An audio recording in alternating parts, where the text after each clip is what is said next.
Kunwari nasa tatay yung bata, pwede bang humingi si tatay ng sustento sa nanay? Ayan, Attorney Vincent Paul Talo mula kay Jonah.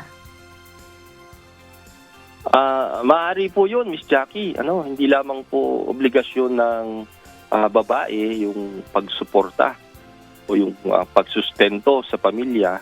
Yan po obligasyon na inatang ng batas sa kapwa sa nanay po at sa tatay. So kung nagkapalit yung sitwasyon, kasi ordinarily yung pong babae, yun yung nanay, yung nag-aalaga sa anak. Kung ang naiwan yung tatay, yun po yung napagkasunduan ng mag-asawa. Hindi po natin pwedeng sabihin na libre na po yung libre na po yung nanay na wag magsustento, wag sumuporta. Nakasaad po yan sa Family Code, Article 70 na sinasabi diyan na yung the spouses are jointly responsible for the support of the family. Miss Jackie, so maaari po niyang hingan ng sustento yung nanay, kung yung nanay yung nagtatrabaho po.